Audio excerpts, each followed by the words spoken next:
Aurra nintzenean hasi nintzen, gogoko nuen arkatzekin margotzea. A mí me gustaba mucho pintar con lápices.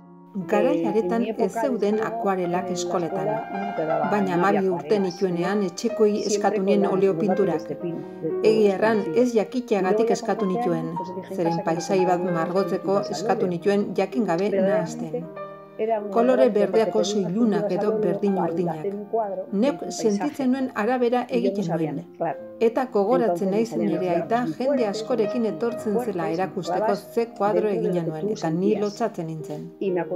Armairu goian gordetzen nituen eta gero galdetzen zidaten non dago margotu duzun kuadroa.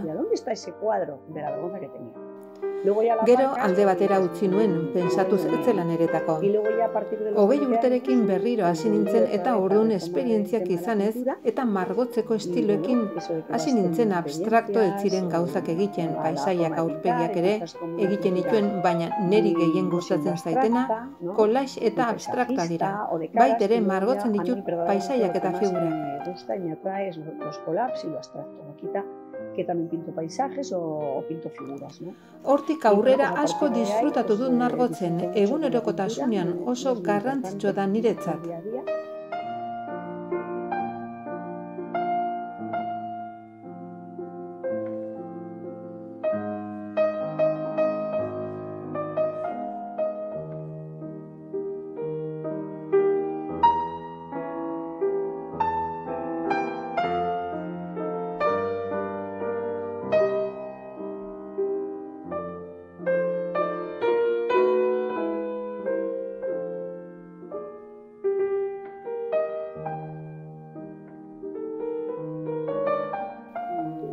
Santxotena Parkeko museoan gaude.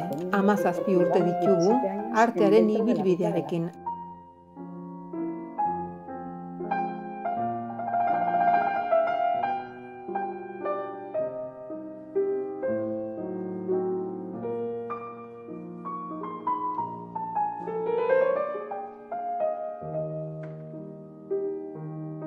Hau oso garrantzitsua da Baztanen.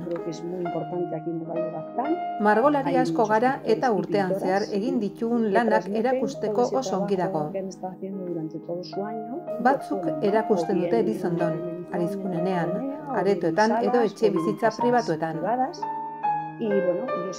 Bisitari aholkatzen diet ibilbide hau, uste dut garrantzitsua dela.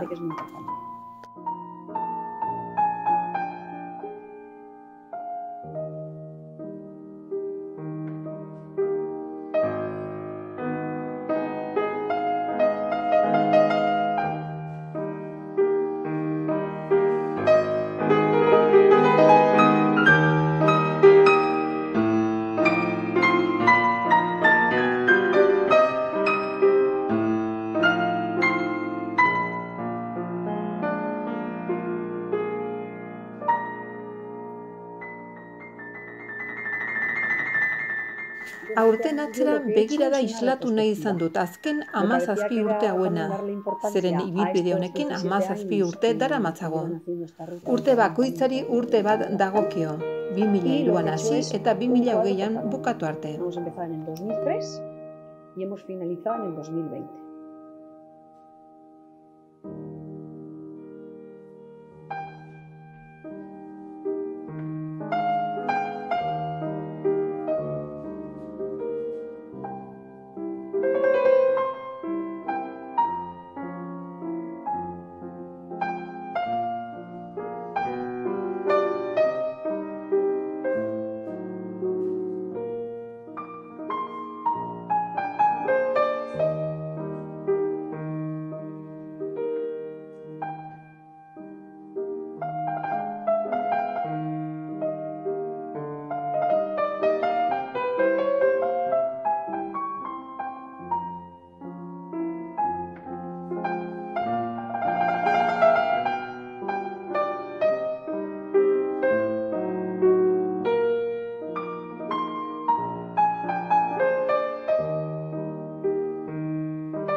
Aurtengo kuadroa COVID-19 eskaini diot eta kuadro honetan gizarteari omenaldi bat egin nahi izan dut.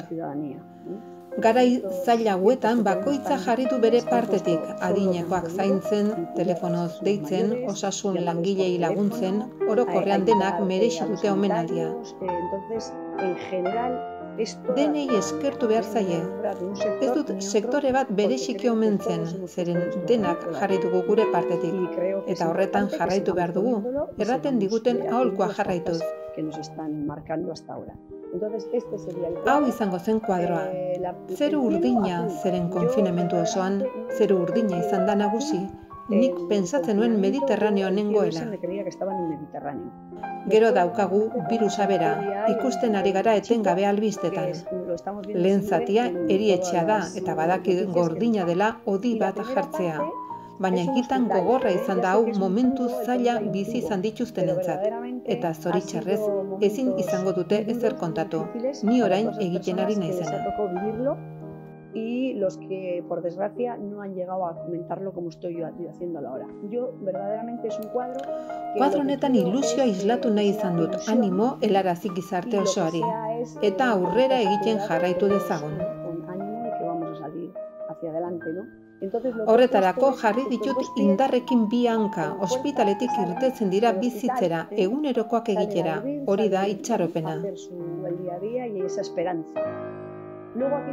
Hemen dauzkagu etxe bizitzak, denak ezagutu ditugu lagundu duten jendea, musikarekin, abesten, bakoitza bere erara. Hemen egin dut pentagrama, horrek musika isladatzen du, dena musika baita, ontzien zarata ere musika da. Denak ezagutzen ditugu konfinatuta egon direnak etxe barruan, egoera zailean eta gu landa eremuan egon garenak. En una vivienda, muy duro, muy difícil, y hay quienes hemos estado en el mundo rural. Landa eremuetan espazioak zabala dira, naiz eta konfinatua egon, baduzu lur zatitxo bat irtetzeko eta arnasteko. Bertze erako bizitza da. Denak ezagutu ditugu eskularruak, maskarilla jarri behar izan ditugu eta erabiltzen jarraitu behar dugu. Umeak etxeetan hortzadarra margotzen. Edabideen papera garrantzitsua. Helaraziko beharko ziguten itxaropena ere. Momentu zailak helarazi behar dira, baina itxaropena ere eta ilusioa ere transmititu behar dira, ez beti kontu txarrekin. Hemen egunkari bat jartzen duena solidaridad anonima, osasun langile batzuk eskerrak ematen. Eskerrak emateko garaiak izan ziren, ilusioa isladatu nahi izan dut, naiz eta ikusentzunezko edabideak izan, komunikabide guztiak gogoan izan ditut. Albistei jarraipen ematen askotan, toki arriskutsutan sartuz, albisteko gorrak emanez, baina hemendik adirazi nahi diet, edabidei ilusio ere transmititu behar dela. Hau izan da nire kuadroa, gizarte osoari omenaldi egin nahi izan dut. Denek gure aldetik jartzen badugu, COVID-a aterako gara eta hobekiago eramanen dugu.